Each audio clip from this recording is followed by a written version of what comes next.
Welcome to Area DMG.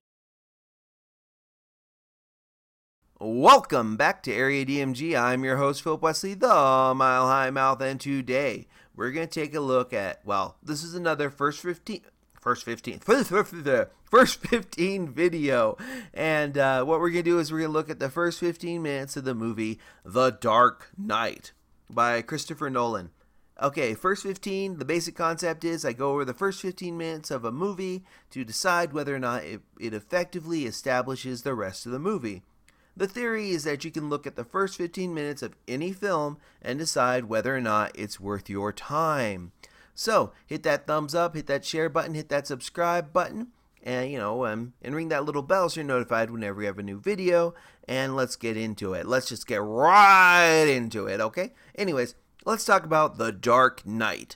It's the second of a trilogy, actually, and I think it's the one that works the best with this. I'll go over the other two at some point, but I want to start with The Dark Knight because it's actually a wonderful example of my theory that all your information about your movie, everything we need to know to decide whether or not it's worth continuing to watch your movie, can be presented in the first 15 minutes. So, the first shot you see in this movie called The Dark Knight, or rather this Batman movie, is a rooftop on a sunny day, which is kind of a terrible pun given the name of the movie. And you're here, you're like, I'm gonna watch The Dark Knight. First shot, a bright day. Yeah. I think I'll forgive you that terrible pun, Christopher Nolan, because you made Following, and that's a really good movie. And you also made Inception, which, it's an okay movie. Good, yeah. But yeah, let's get back into this. Anyways, Anyway, we zoom into the movie, into the building. A glass monolith of stability and power. And suddenly, one lone window breaks out from the inside. This is intended to show us a bit of what Nolan is going for here in the scenes that follow. It's actually a really brilliant metaphor for the movie. If Batman Begins is about establishing an order, The Dark Knight is about how that breaks apart from the inside. And this is intended to show us, just a little bit of the concept given there. You see, the Joker is the source of breaking from the inside, not the outside, of that model of stability that we've set up in the original Batman Begins. In fact, I guess you could say that if Batman Begins is a structural building of Batman in Gotham, things are that building at that point, and now from the inside of that building, it's breaking out. The problems have arrived. I will have to compare the establishing shots for The Dark Knight with Batman Begins and with, well, The Dark Knight Rises. Whatever. I am not Tom Hardy. Dang. I know. You're very disappointed. Anyways, we're given this section. We're given a bit of a scene because it starts out with a bit of a heist, and you have these bank robbers who are all garbed in clown masks, and then we're given our first bit of dialogue in the film, which gives a little insight into the bank robbers. Like I said, they're all in clown masks, and they pick up a person in a clown mask, and then two of them just start, the first bit of dialogue are talking poorly about their employer, unaware that they have picked him up. What I find kind of amusing is that he's the only one in a clown mask with a sad face. Anywho, they start up, and I'm trying to think. Yeah, they start up. They pick him up, and then the whole heist starts, and then one of them disables the silent alarm that's in the bank, and then the first of the clowns gets killed, and the next 5 minutes reveal that, in this section here, that the bank is owned by a local crime syndicate, and that everyone had instructions to kill the other people. At the end of the movie, Sorry, at the end of the little heist sequence here, they've got that. They've taken out like a bank manager, etc.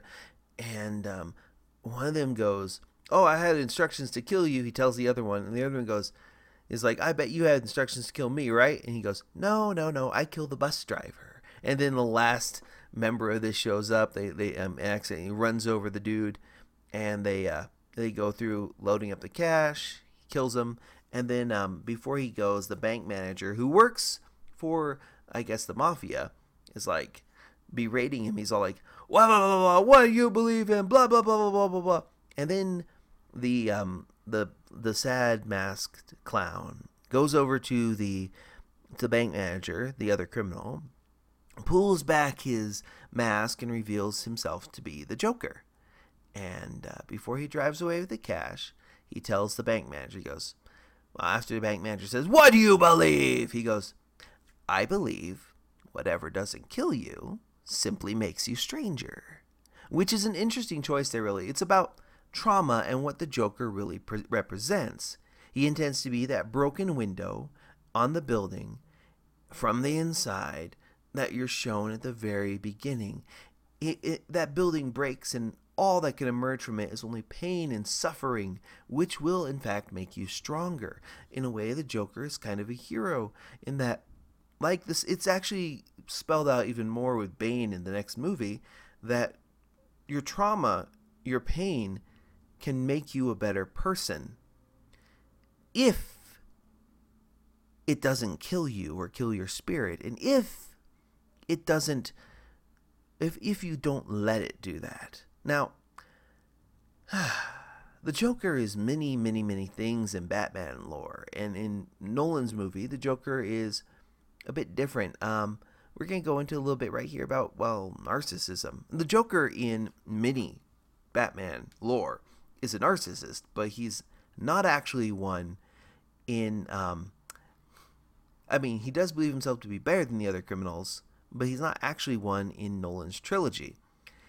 In fact, in this one, he's an idealist who wants to feel that he wants equality. You see, the Nolan trilogy is about ideals and idealism clashing against each other. The idealism of the Joker is that everyone should be equal. The Joker just wants equality, but the Joker wants everyone to be equal in trauma. He's closer to an angry social justice warrior, but to a logical end. Instead of Antifa bandanas, pink hats, or incel fedoras or white hoods, the Joker of Nolan's movie is a cynic. He's sick of society, so he wants to see it crumble. He also fancies himself to be an artist. And that's why there's no Harley Quinn to this Joker, by the way. Because he's not actually a cluster B personality in this. A narcissistic Joker would require a Harley Quinn for supply. When there's no Harley Quinn, the Joker would seek out that supply from Batman himself. Essentially, what you see in this Killing Joke or Suicide Squad with Harley Quinn is, well, a narcissistic Joker. In this, the Joker is not a cluster B personality, he's a cluster A personality, which is a mix of paranoid personality disorder, schizoid personality disorder, and schizotypal personality disorder. I'll go over what those are in a much different video in the future. There are A, B, and C personality disorders, and everyone has a little bit of all of the above. But they're only a problem if you lean too heavily on one. A codependent or dependent personality disorder is a cluster C personality disorder. Generally, the best way to put it is that A, B, and C tend to victimize and be attracted to their own types. Cluster A preys on cluster B, and cluster B preys on cluster C. But let's get back into the first 15. After the bus drives off, we're given a few instances of the city at night. A bat signal is on. The TV talks about if Batman is a menace or a hero, and we are introduced to Commissioner Gordon, who states that the fear that Batman instills into the criminal population, populace, vox I, whatever, is important in only a few words. At this point we already have a villain introduced, and now we're heading into introducing the hero. We go to a well-lit parking garage where some drug dealers are confronting the Scarecrow from the last film for what his drugs have done to a customer. You're like, Well, he got what he paid for. Like, no, we operate on repeat customers. So the drug lords and stuff here are just pretty much the pharmaceutical company. Kind of like, well, this particular pill will make you happy, but it'll give you all sorts of horrible problems. So here's another pill that'll take care of those horrible problems, but will also make you depressed, which means that you'll need the other one. Yeah, it operates on repeat customers. Anyways, they argue a bit, and then Batman shows up with a gun. Or rather, that's not actually Batman. Instead, it's a few vigilantes donning the costume. And I think it's funny that one of them uses a gun to further emphasize that's not the Batman in Nolan's trilogy. Because Batman, depending on where you are and what version of Batman you're going with, may or may not use weapons and guns. Sometimes he's more of the greatest detective because Batman comes from Detective Comics. Batman is a detective, not a vigilante, for the most part. He does have his vigilante type stuff, and he's a bit more stable in some versions of Batman, but generally, he's technically supposed to be a detective, like Sherlock Holmes, but he's also able to beat you up, kind of. I mean, Sherlock Holmes is a little bit neebish in the original books and such. Whatever. Anyways, going back through here, this is to further emphasize that, And then we're treated to some fighting, and the Scarecrow tries to get away. Batman's chasing him. Batman shows up, beats up both the vigilantes and the bad guys. And I love this part here. The Scarecrow's trying to go down the circular section of the parking garage that they're in, the brightly lit parking garage. And Batman, in kind of a nod to American Psycho, he's looking over the circular staircase, essentially, at the Scarecrow and acts exactly like the chainsaw in the circular staircase in American Psycho. I'm like, I saw what you did here, Christopher Nolan. I understand what you're doing there. I get you. And I appreciate it. American Psycho is another interesting one that definitely should go over the first 15 and maybe over the entire film with a fine-tooth comb about, well, cluster A, B, and C personalities. Psychopathy is an interesting, really interesting thing to study. Yeah, not a good thing to experience, interesting thing to study, and studying it can help you be a little bit more vigilant about it in the future. Anywho, I love that part. He's like looking over there. I'm like, oh no, this is shot for shot. And yep, he does. Anyways, he captures them all and he places them all under arrest, including the vigilantes, which one of them's like, what's the difference between me and you? And then Batman's like, well, he's essentially kind of like, I'm the professional here, And he makes a remark that he didn't buy his buy his costume essentially at a he might as well say Walmart. Anyways, Batman is a professional here. Some things, have to be left to professionals. There are people who are professional firefighters. There's a big difference between a volunteer and a professional. And sometimes volunteerism, the whole point of volunteerism is to back up the professionals in a good and noble way, but you should really leave it to professionals, which interesting take, really. We are then pushed back to Gordon and Batman discussing the crime scene at the bank from earlier, the mob, the Joker, and the new district attorney, Harvey Dent. We then get to Alfred, annoyed that Bruce hasn't slept that evening.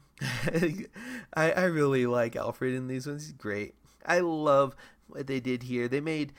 Christopher Nolan's Batman trilogy is fantastic. It's a bit different than other Batman depictions, and we've gone over that a bit, but yeah, it's still good. Anyways, they're talking about that. We get that, we are then caught up by the fact that Wayne Manor is being rebuilt after the previous movie. We then get to see Alfred and Bruce interact with each other.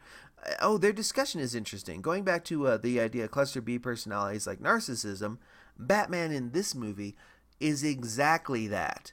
Batman's not a good human in this particular film. The trauma from his parents' death has been incorporated into a bit of narcissism. Oh, and Harvey Dent is the same way.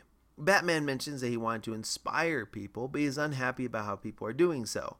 Kind of like a little bit of a god complex there, which would make him closer to like the Manson family, sorry.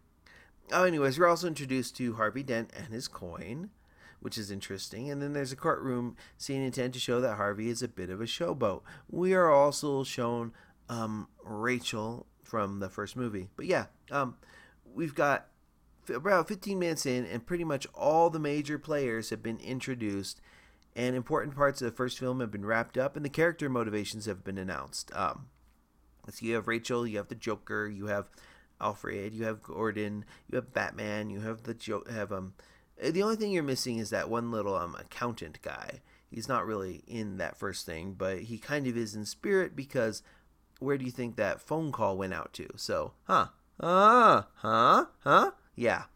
Anyways, yeah, first 15 minutes in, and we have all the major players introduced, and everything is wrapped up in that thing, which is interesting because this is a 2.5 hour long movie that introduces every important character by the 15-minute mark.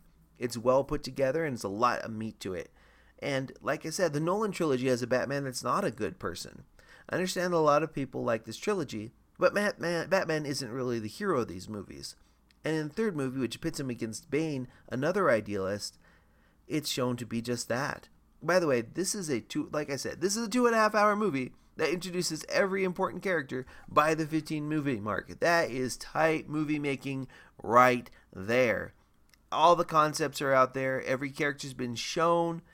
Everything works. From the establishing shot, which gives you the basic concept and thesis statement for the movie, to, well, everyone's introduced. We're even shown a little bit of Batman's own little jealousy.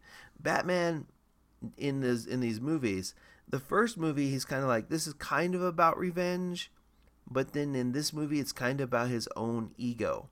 And by the third movie, that's broken down, and like I said, narcissists, I've said this before, that narcissists can't get better, but they can learn, and they don't change. It just depends on how deep, though, they are into it. I would say that Batman in this movie is kind of leaning toward a cluster B personality, and that's an issue. This is more or less him growing up, maturing, and such. Your brain actually isn't fully developed until about the age of, like, what is it, like, we're saying something like, people have been asked, they've been like maybe 34. So that's like, but the amount of way that people live, we used to think that people's minds were fully developed by the age of 16 or 18 or whatnot, that you're fully set in your ways. We've discovered that people's brain chemistry can change and alter after that. And since these certain types of archetypical personality disorders in cluster A, B, and C are actually, they are the way you're wired. It's kind of a nurture versus nature type thing. You do have some predispositions towards certain types of behavior, but you aren't set in your ways yet. You can be set on a course apart from that. In the third movie, when like, spoiler alert, it kind of builds up the idea of a Nightwing or a Robin, and it sets aside a part where Batman can step away from all this, and be happy. It sets up, I guess you could say, a period of growth. This is the angsty teenager part of Batman in this trilogy. But yeah, what do you think of my analysis of this? What do you think of the first 15 minutes of The Dark Knight? Hit that thumbs up, hit that subscribe button, hit that share button, and we'll talk about other movies soon over unrelated footage here on Area DMG. And make sure you ring that little bell so that you are notified whenever we have a brand new video. If I were giving this first 15 minutes a look through on this, I would say yes, it sets up the movie. You want to see more of these characters. You are hyped for the rest of the movie. And I'm going to have to give it, I'm going to give it an A+, because quite frankly, well, the highest rank I think I can give is an S, but an A+, because everything is set up. You have all this stuff here. There's the other disputes that arise in this 2.5 hour long movie arise from the introductions and from the concepts given in the thesis statement in the establishing shot. So, brilliance. Congratulations, Christopher Nolan. You know how to make a film. So, yeah, that's pretty much it. So make sure you hit all the little basic things, the like, the subscribe, the share, etc., and ring that little bell so you're notified whenever we have a brand new video here on Area DMG. Until the next video comes out, You are now caught up.